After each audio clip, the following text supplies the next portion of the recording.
All right, guys, it's your boy Dom, and I'm back with Club World Cup update. I'm by the side of the road, so you're gonna hear these cars passing up and down. But I guess it makes for nice little feel. So let's talk, man. Let's talk. And we had. Let me make sure I get the groups right. I think it's. Let me make sure. From groups E and F. So groups E and F. So let's start Group E and F. We had let me see where to start at, man. Let's start with a game that ended in a draw.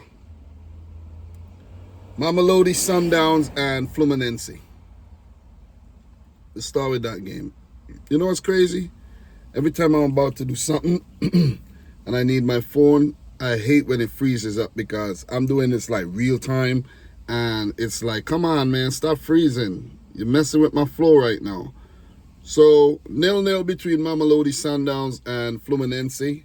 Sundowns needed to win this game. A draw is a great result, don't get me wrong, against a quality team like Fluminense, but they needed to win the game in order to qualify for the round of 16. For Fluminense, they just, needed to, I think they didn't even need to, let me see, a draw. Yeah, a draw. A draw was good enough. If they had lost the game, they would have been knocked out. And that would have been, such a pity because they've been so good in the tournament. So they went unbeaten in the group. Mamelodi Sundowns did lose a game. I think that's the game against Dortmund. That was a high-scoring thriller that they lost, and they would rue that opportunity to go into the round of 16. So they were the better team in the game, though. 7 shots, 3 on target. They had 68% of the ball, 553 passes with an 89% pass accuracy compared to Fluminense with 6 shots, none on target. They only had 32% of the ball. They knew what they needed to do, and they went out there and executed it. They came in second in the group. Don't know if that's ideal for them, but what's important is going into the round of 16.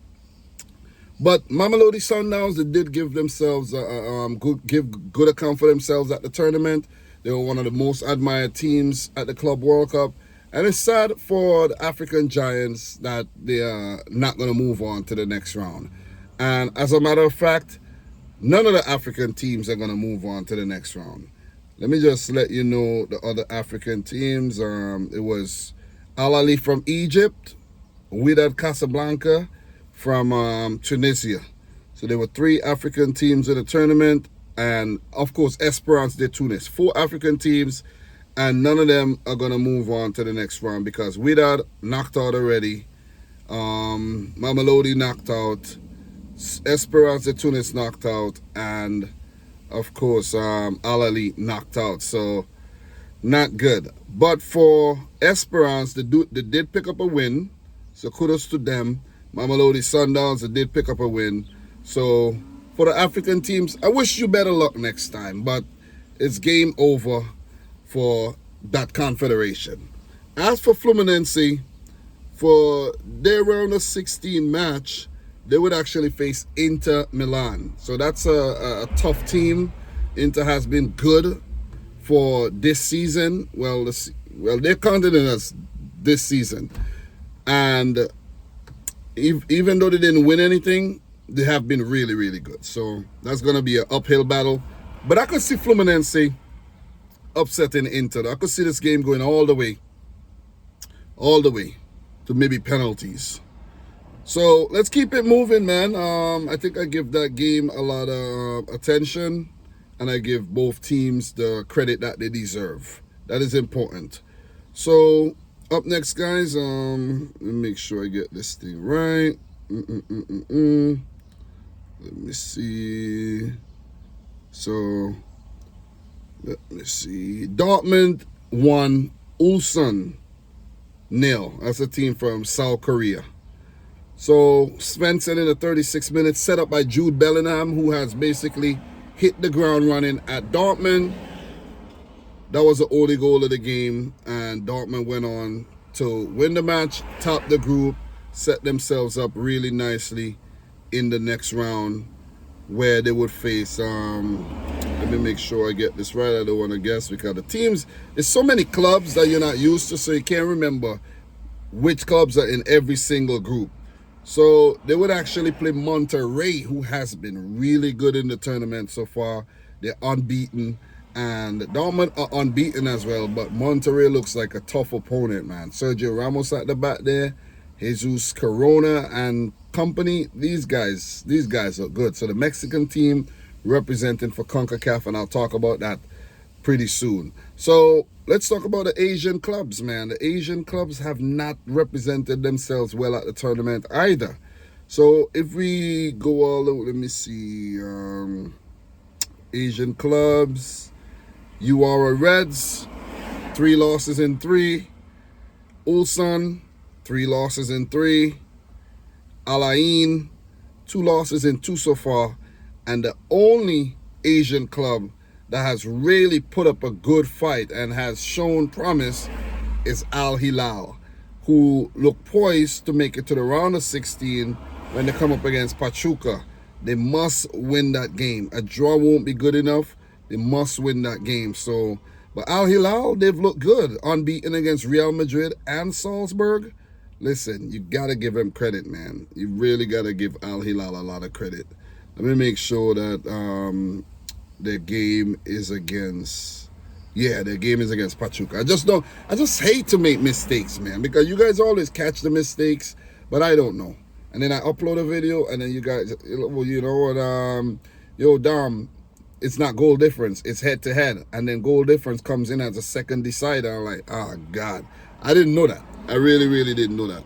But, look, man, Dortmund, they've been good. Niko Kovac has his boys playing good football, and he's been able to use this as a preseason and trying to integrate Jude Bellingham and a few other players into the team. So, good win there for Dortmund. So up next, guys, let's talk about the next group where we had URA Reds 0, Monterrey 4. Monterrey needed to win this game. That's what they needed to do, and they did it. If they lost or if they drew, they would have been knocked out. They needed to win the game, and they did so handsomely, and in the process, knocked out River Plate. Both Boca Juniors and River Plate knocked out of the Club World Cup. That was not, like, a lot of people didn't see that coming. When I made my predictions, I think I predicted both River Plate and Boca Juniors to go through, if I'm not mistaken. But none of them did. And I think this is shocking for the Argentinian clubs, because they showed a lot of quality, but at the end of the day, things just didn't work out for them, man. You know, it wasn't bad. They didn't play badly, you know. They showed a lot of promise. If you go to Boca Juniors, they drew 2 of their matches and they lost the last one. But they should have won that game. If they won the game against Auckland City, like, they needed Bayern to beat Benfica, and they needed to beat Auckland City by 7 goals or something like that. But they're the ones to blame. The first match for Boca Juniors, they messed up. They allowed Benfica to come back from being 2-0 down, and that's what really killed Boca Juniors' tournament. As for River Plate, they didn't do too bad. 1 win, 1 draw, and a loss. And I have to say, against Monterrey, they needed to win that game. They didn't. You know, Monterrey looked like they were a weak link on paper, basically, like before the tournament, and you're like, So you got to give it up to Monterrey for qualifying to the round of 16. So for let me just touch on the goal scorers in this game before I forget, because I'm like going down a different rabbit hole right now. So Diosa in the 30th minute, Jesus Christ, what a goal. This has to be candidate for goal of the tournament. That was a wicked goal, man. So Bertrame in the 34th, and then Jesus Corona.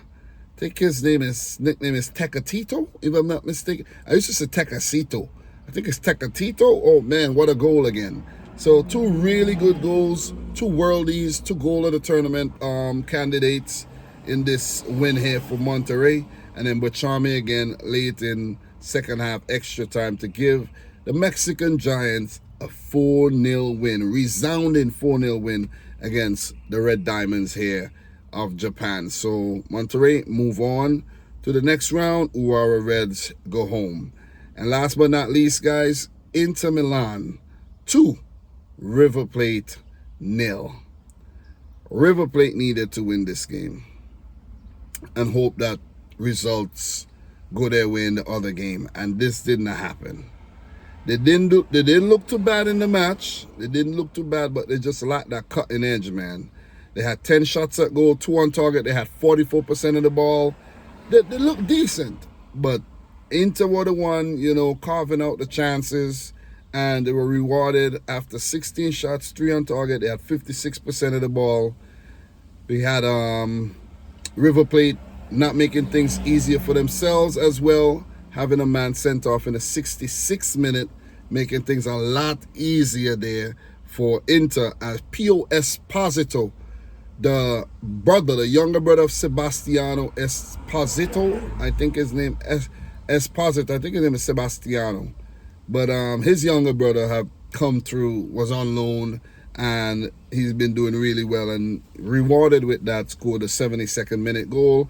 And then Bastoni, that was a peach of a goal there by Bastoni in the 93rd minute. The game was feisty. They had a lot of fighting at the end, and you know, I think, what's his name, Marcus Acuna? Yeah, man, Acuna is this guy is a beast, man. This guy just likes to fight. This guy just like to fight, man.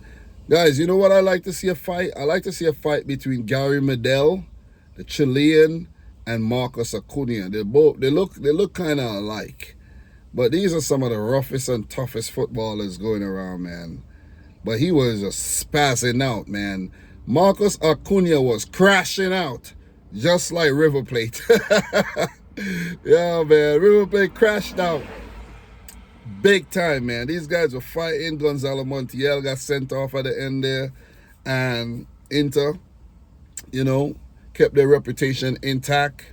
You know, they could hold their head high into the round of 16, unlike a team like Porto, who got knocked out of the tournament when expected to go through. So quality stuff there by Inter Milan, and they have booked themselves a place in the round of 16. So far, guys, these are the round of 16 matchups. We got Palmeiras playing Botafogo. We have Benfica, Chelsea, PSG versus Inter Miami, Flamengo versus Bayern, Inter versus Fluminense. That would be a really good clash. All the games so far look nice and juicy. Pause for the round of 16. And we got Dortmund versus Monterrey. Man City play against Juventus today, and we have Pachuca playing Al Hilal, Wydad playing Al Ain in a dead rubber, and Red Bull Salzburg playing Real Madrid in a game to see who's going to end up topping that group. So we don't know who's going to play who. If Man City could top the group, next thing you know, bam, they end up playing Real Madrid because Madrid failed to, you know, they lose to Pachuca or something like that. But, you know, anything could happen. It's left to be seen. We'll talk about that a bit later. But guys, that's all I have for now. I gotta go pick up my wife and son, drop them where they need to be. So thanks a lot for watching. Subscribe if you're new. Like the video if you haven't yet done so. And until next time, peace out. Rich Squad. Guys, we talk soon, man. Thanks for watching.